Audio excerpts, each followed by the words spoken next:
neuvième segment, neuvième partie de l'analyse sociologique globale et les biosystèmes. Voilà, dont vous êtes, me semble-t-il. Ce segment s'appelle Dr Queen n'existe juste pas. Dr Queen. Vous voyez à peu près, je pense. Je prends une référence assez populaire, un truc qui passe à la télé, tard sur M6 un peu tout le temps. Surtout le dimanche, quand vous branlez les couilles, qu'ils en ont rien à foutre, que vous n'êtes pas dans une église, pour regarder Dr Queen à la télé. Généralement, c'est un peu après Tard le Rebelle. C'était un flic, il faisait du bon boulot. Mais d'autres flics l'avaient cherché d'éliminer, maintenant il était plus flic, mais il est devenu chasseur de primes. Bon, après ça, généralement, il y a des Dr Queen. Oh, c'était vrai il y a 10 ans, à mon avis, c'est toujours un peu vrai, j'ai même pas à le chercher. En gros, c'est les soaps, quoi. En gros, c'est le mensonge, Dr Queen. Le Dr Queen vous fait croire sur la période du western. À mon avis, un film comme Dead Man, c'est plus proche de ce que c'était le western. Tard les cannibales, les prostituées, les baisers, même devant tout le monde, rien à foutre. Tout le monde était à peu près recherché par des chasseurs de primes, qui étaient recherchés par d'autres chasseurs de primes, un truc comme ça. C'était une sorte de justice expéditive aux jeunes. Un mec comme Doc Lamore, oh, il a existé, hein. On a chuté pas mal, hein. Bon, il s'est fait chuter à un moment. Un mec comme Pat Garrett, bon, il a chuté Billy the Kid, qui était quand même un petit peu connu, parce qu'il en avait chuté d'autres. Et Pat Garrett s'est fait chuter aussi. Voilà, donc ça, c'est plutôt le western. Ce qui s'est passé en vrai. Dr Queen, c'est du fantastique. Parce que Dr Queen, c'est quand même les médecins. Sully, mais t'as misé une Sully. Elle est jamais contente contre son mec qui crème, hein. C'est Sully. Sully, c'est un Indien. Alors déjà, on prend un acteur vraiment américain pour faire soi-disant un Indien. Un Indien que c'est un Ricain, un Yankee, quoi. On n'y croit pas trop. À la limite, l'acteur, c'est pas sa faute, hein. Bon. Dr Queen, ça reste intéressant d'un point de vue sociologique. Dans Dr Queen, alors, on sait pas trop à quelle époque on se situe. Parce qu'il y a les Noirs, apparemment, c'est pas des esclaves. Bon, donc vous vérifierez, pendant longtemps, c'était plutôt les Noirs, ils avaient des chaînes aux pieds, des chaînes aux mains, ils avançaient comme ça, par paquet de vin, ça faisait schling, c'était plutôt ça la vie des Noirs, hein. Par exemple, dans les États sévèrement esclavagistes, plutôt au sud. Alors, dans Dr Queen, les Noirs, ils ont des problèmes, parce qu'ils ont ouvert une petite échoppe, où tard ils vendent de la bouffe, puis à un moment, je crois, il manque genre un poisson. C'est le gros problème, hein, les gros problèmes de Dr Queen, femme médecin. Vous y croyez, ça? Qu'il y a eu une femme médecin à l'époque, soi-disant du western? Vous y avez cru à ça? Bon, répétons les choses. La France, qui est quand même un pays assez développé, soi-disant avec les droits de l'homme. C'est les droits de l'homme, mais juste de l'homme, hein, en 1789. Parce que les femmes, elles sont arrivées avec leurs droits de la femme, elles sont juste fait claquer sur un « Allez, va te laver le cul, salope !» Ils ont dégagé vite fait, alors qu'elles avaient fait la marche du pain, elles avaient obtenu que le pain il demi des deux. C'était totalement machiste à l'époque, et ça l'est toujours. Je dis ça, parce que bon, quelque part, Dr Queen, c'est juste moi, hein. Je suis Dr Queen. Si Dr Queen, c'est le féminisme, qui n'existait juste pas à l'époque du western. Bon. On n'est plus au western et on n'est pas trop aux États-Unis, hein.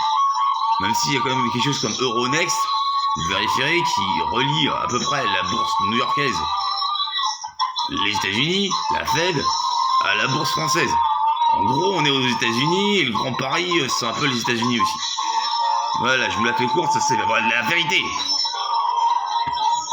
Maintenant, amusez-vous à trouver un seul putain de tribunal en France. Où je vous dis, les autres pays, c'est pire. Largement pire. Alors, faut pas chercher l'Italie, hein. Allez pas regarder en Italie. À quel point ils sont corrompus. Mais corrompus. Et puis corrompus, hein. Extrêmement endettés par des politiciens giga frappés, tels Berlusconi, que j'ai dû fermer ma gueule pendant des années, sinon il me faisait buter. Berlusconi, son truc, c'était... Il faisait un petit peu ces émissions de télé à la con, hein, pour les violeurs d'enfants, les pédophiles donc, et puis des trucs comme ça, quoi. On en était là, je pense, de l'Italie. Bon. Alors au niveau des droits de la femme, ils sont loin, hein. À mon avis, dans 150 000 ans, ils n'ont toujours pas un embryon de droit de la femme, hein. Les Italiens, les Italiens, quoi. Vous êtes déjà allé en Italie? Mais toutes les femmes, elles se font violer, hein. Ah, puis pas qu'une fois, 10 fois par jour. J'en ai rien à foutre, les policiers. Bon, parce que les policiers, ils servent juste à crever les Arabes.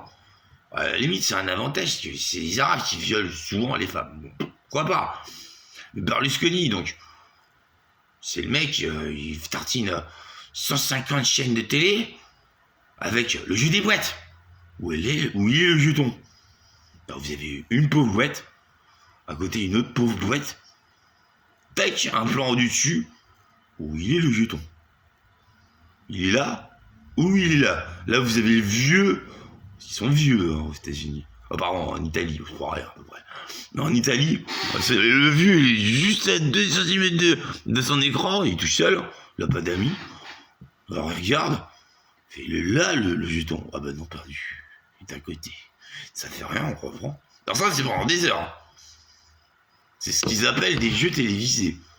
Le jeu des boîtes, ça s'appelle. Bon, c'est Berlusconi lui-même qui fait ça, hein. Il fait la voix. Bon. Il y a... parce qu'en fait, il y avait juste lancé une prospective. On passe par l'Italie pour que vous compreniez mieux le sort des femmes. Une prospective sur l'URSS par rapport aux Italiens. Bon, ça se fait, hein. Ils ont des écoles de sociologie, tu sais. Bon. Ils ont fait rentrer 10 Italiens. Les 10 d'affilée disent « Ah mais l'URSS, c'est de la merde. Heureusement, ici tombé, c'est une grosse merde. » Déjà, ils savent pas trop qu'il y a les cellules dormantes de l'URSS qui ont fragmenté partout. Il y a plus d'URSS maintenant qu'avant. Ça fait rien. Ils sont aux fraises, comme d'habitude, c'est que des violeurs d'enfants et des pédophiles, à peu près, les Italiens. Quand ils sont pas torchés à 10 extasies le soir. Bref.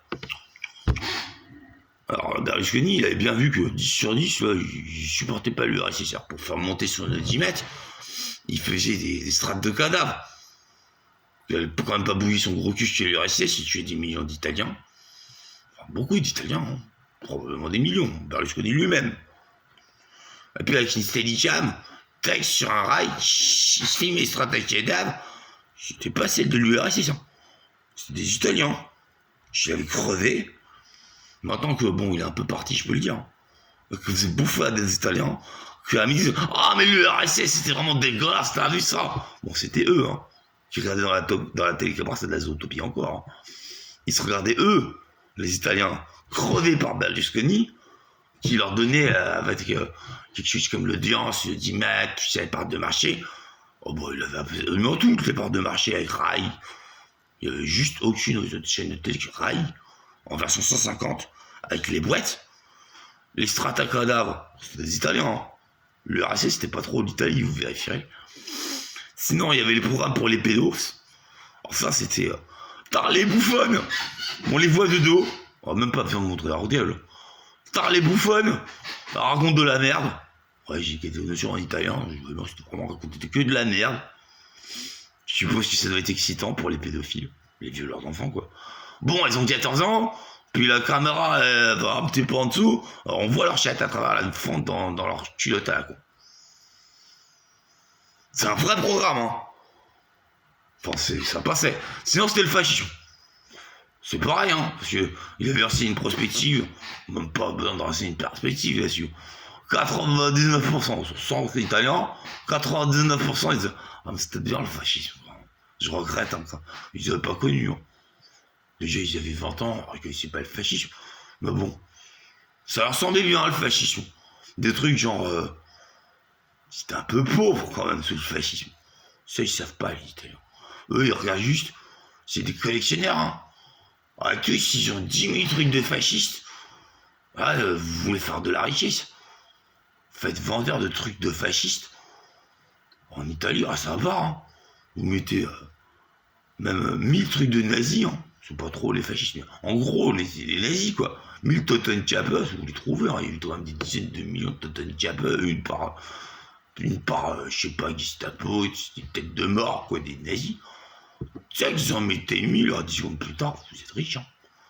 Tellement les Italiens, c'est des fascistes. Oui, c'est des fascistes, quoi. Là-dessus, ils sont racistes, oui. Ils ont oublié de regarder que c'était des violeurs d'enfants, eux, quand même. Il n'y a pas que les Arabes qui violent les enfants en Italie. Il y a les parents italiens, ils sont pas forcément arabes, qui violent leurs enfants. Quand c'est pas le frère, il se tape sa sœur. Et il la déporte en HP, si jamais elle moufte. Tellement les... Bon, c'était pour dire le droit des femmes. Parce que là, il y en a qui s'agitent. Ouais, on est les féministes. C'est des baltringues, ça. Ah, j'en ai des vidéos là, sur le féminisme. Qu'est-ce que ça me fait marrer. C'est des gens, ils ont des avis sur le féminisme, mais ils n'ont jamais rien branlé pour le féminisme. Moi, je suis le féminisme. Moi, Nicolas Chelet. Moi, je suis le féminisme. Je vous dis, le Torqueen, elle a jamais existé. À la période des soi-disant cow-boys, là, il n'y avait pas que des cow-boys, hein. Il y avait tout. Les femmes n'avaient aucun droit. Aucun. Ah, juste elles se mangeaient leur coup de bite, et sinon, c'était une balle dans la tête. C'était plutôt ça, l'ambiance. C'était pas Dr. Queen, femme médecin, hein. Ça, c'est pour les Golemons. Rien à voir avec les Mongols, couper la canne, c'est un mec génial. Mais les Gaulieux, quoi. Les Gaulieux, ils croient en Dr. Queen, femme médecin. Alors que c'est fait avec des faux décors, que les Noirs, ils sont même pas esclaves, parce que même après la libération des Noirs, ils étaient encore esclaves. Oh, il y a plus encore d'esclaves maintenant qu'avant les guerres de sécession. Je vous les montre si vous voulez. Alors les droits des femmes permettraient d'être perplexe là-dessus. Bon. Parce que c'est moi qui ai organisé le tribunal de la Jatte. C'est même un jeu de mots, tribunal de la Jatte, tribunal de la Chatte. C'est le seul, mais c'est le seul, je sais pas. Il n'y en a pas d'autres. À part un petit peu le tribunal les juges des libertés et des détentions, un truc que c'est du juge pas. J'ai bossé avec lui, moi. Bon, vite fait, quoi. Ah, c'est tout, hein. C'est à peu près toute la justice rendue par les femmes. C'est un tribunal et demi, même pas deux, on va dire. 2 tribunaux, si vous voulez. Sur le reste, c'est que des juges. Que des juges, hommes. Déjà, t'es juge d'instruction femme, ça n'existe pas non plus. Hein. Sur 5000, c'est 5000 hommes. Tous les juges en France. On est quand même l'État le plus féministe. Hein. À de loin. Parce qu'il y a le tribunal de la Jatte, c'est moi qui l'ai mis. C'est pas... Putain, les féministes, ils ont des points de vue. Mais ils branlent rien. C'est des branleurs, quoi. Ça, pour faire des vidéos où ils montent leur gueule, ils ont là. Alors moi, je suis un allié des féministes, parce que je pense que les femmes, blablabli, blablabla. Pédale, va. Grosse pédale de merde, ouais. T'as rien fait. Moi, j'ai fait le tribunal de la Jatte. J'en ai mis 10. Des juges, genre des sténodactylos, des assistants de juges. Là, il existe le tribunal de la Jatte. Vous irez voir, c'est des amis. Ça existe. Ça juge les machistes qui juste ils marbent leurs femmes pour donner du goût à leur clope. C'est ça le machisme, c'est rien d'autre, hein. C'est une question de stamina à chauffer. C'est Hitler qui a un petit peu amélioré le fascisme que déjà. Enfin, le machisme, le fascisme, c'est pareil. C'est la question du souffle. Stamina, fascisme, c'est pour les soldats. Le machisme, c'est les soldats sont chez eux, ils frappent leurs femmes pendant des heures. Après, ils la complexent et ils la culpabilisent pour bien la tenir contre un mur et l'exploser pendant 5 heures. Tel Hitler, il faisait ça à Eva Braun tous les soirs. On a les lettres d'Eva Braun. Merde. Et vous croyez en des Dr. Queen? Et vous croyez en des féministes de pipeaux, de carton-pâte? Vous savez rien, les gens. Voilà la vérité. Depuis 1970, juste la femme, elle peut avoir un peu d'argent quand elle se fait pas se croquer par la curatelle, la tutelle, ou la tutelle renforcée, ou mon cou me fait fesses, ou des artisans de merde qui viennent lui faire des radiateurs qui ne servent à rien à 30 000 balles. Voilà la vérité.